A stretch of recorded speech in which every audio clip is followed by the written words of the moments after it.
Ankylosing spondylitis जिसे हम bamboo spine के नाम से जानते हैं। देखा होगा कि व्यक्ति यहाँ से फोल्ड होता चला जाता है। 4 से 5 साल हो गया। 4 से 5 साल हो गया। आपने इसके लिए डॉक्टर्स को दिखाया होगा, टेस्ट कराए होंगे, रिमेटोलॉजिस्ट को भी दिखाया है जी, किडनी टेस्ट कराए हैं, HLA-B27 कराया। डॉक्टर को इन्होंने दिखाया, डॉक्टर ने कहा कि इसका कोई परमानेंट सॉल्यूशन नहीं है, इससे यानी 12 दिन से ये हमारे पास ट्रीटमेंट ले रहे हैं और अभी पहले की स्थिति जो थी उसमें कितना बेटर फील करते हैं। आज हमारे साथ हैं मिस्टर प्रिंस जी, जिनकी उम्र 37 वर्ष है और ये एंकिलोजिंग स्पॉन्डिलाइटिस जिसे हम बम्बू स्पाइन के नाम से जानते हैं, यानी कि स्पाइन संबंधित एक दिक्कत, स्पाइन के अंदर जितने वर्टिब्रा हैं वो आपस में जुड़ते चले जाते हैं और स्पाइन की स्थिति बम्बू के समान हो जाती है।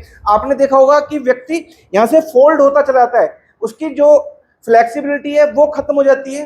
तो प्रिंस भाई को ऐसी समस्या थी, कितने दिनों से दिक्कत थी प्रिंस भाई? 4 से 5 साल हो गया। 4 से 5 साल हो गया। आपने इसके लिए डॉक्टर्स को दिखाया होगा, टेस्ट कराए होंगे, रिमेटोलॉजिस्ट को भी दिखाया है जी, तो उन्होंने टेस्ट कराए थे कुछ जी, किडनी टेस्ट कराए हैं, HLA-B27 कराया।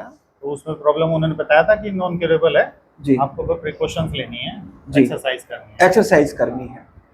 डॉक्टर को इन्होंने दिखाया, डॉक्टर ने कहा कि इसका कोई परमानेंट सॉल्यूशन नहीं है, कुछ आपको प्रिकॉशन लेने हैं, कुछ फिजिकल एक्सरसाइज करनी है जिससे कि आपकी फ्लेक्सिबिलिटी बनी रहे।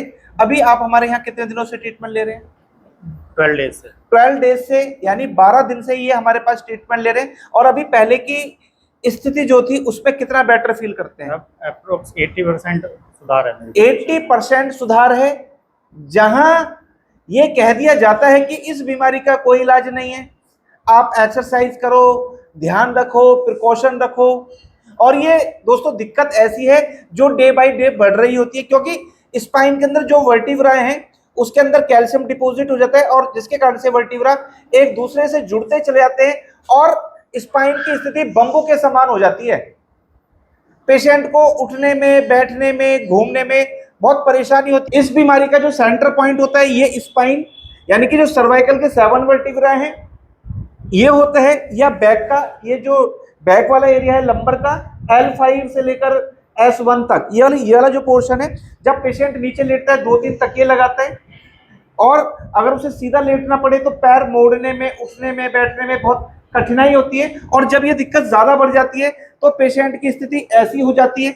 अभी ईश्वर की कृपा है प्रिंस जी के ऊपर, मैं अभी इनको ये बता रहा था कि आप शुरुआती दिनों में हमारे पास आ गए, नहीं तो ये दिक्कत होती है कि पेशेंट लेट नहीं पाता, चल नहीं पाता।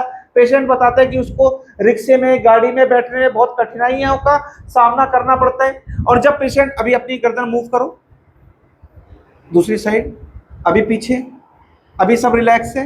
हाँ सर। पहले इनको बहुत अनकंफर्टेबल होता था और दिक्कत अगर बढ़ जाती है तो ये यहाँ की जो स्पाइन के आसपास की वर्टिब्रास है उसमें इन्फ्लामेशन आ जाती है, जिसके कारण से पेशेंट को अगर देखना होता है तो केवल आंखों से देखना होता है, वो इतनी भी गर्दन नहीं घुमा पाता और पीछे तो झुकना वो भूल ही जाता है। अभी दोनों हाथ रखो बैक पे, अब पीछे हो जाओ, अभी कोई दिक्कत नहीं। अभी ये आराम से हो पा रहे हैं क्योंकि इन्होंने 12 दिन ट्रीटमेंट लिया है। अगर ये दिक्कत बढ़ जाती है तो पेशेंट ऐसे झुकता चला जाता है और ये स्पाइन की स्थिति बम्बू के समान हो जाती है। बम्बू मतलब बांस के समान, जिससे पेशेंट को चलने में भी बहुत कठिनाई। पेशेंट बताता है कि मुझे कंटिन्यू हिप पर पेन बना रहता है।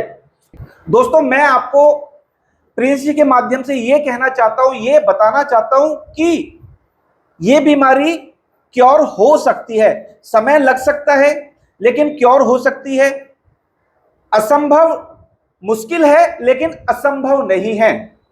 तो आपको अगर ये दिक्कत हो गई है, डॉक्टर ने कुछ भी कहा है, आपकी रिपोर्ट में HLA-B27 पॉजिटिव आया है, आपकी स्थिति बहुत क्रॉनिक हो चुकी है, बहुत कठिनाइयों का सामना आपको करना पड़ रहा है, आपको उठने में, चलने फिरने में बहुत कठिनाई हो रही है, तो एक बार आप ट्रीटमेंट लेकर तो देखें, कुछ दिन समय देकर तो देखें। आप धीरे धीरे देखेंगे कि आपकी बॉडी जो स्टिफ हो गई है उसमें फ्लेक्सिबिलिटी आने लग जाएगी। और जैसे प्रिंस जी को केवल 12 दिन में 80% आराम आया है और हमें उम्मीद है कि कुछ ही दिनों में ये 100% भी ठीक होंगे। तो निराश होने की आवश्यकता नहीं है, प्रिकॉशन लेने की आवश्यकता है, ट्रीटमेंट लेने की आवश्यकता है।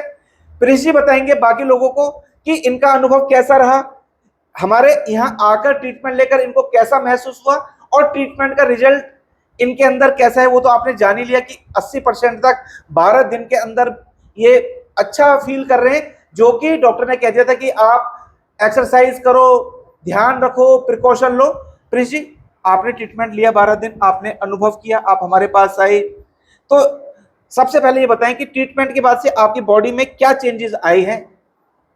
चेंजेस ये आए हैं कि मैं रात को जब सोता था ना, तो स्टिफनेस की वजह से जब मॉर्निंग में उठता था जी। तो मेरे को बहुत ज़्यादा नेक की स्टिफनेस हो जाती थी और बैक स्टिफनेस, तो मुझे ऐसा लगता था कि मैं रात भर सो नहीं पा रहा जी। तो अब जब ट्रीटमेंट लिया है तो मुझे ये प्रॉब्लम तो रिजॉल्व हो गई है।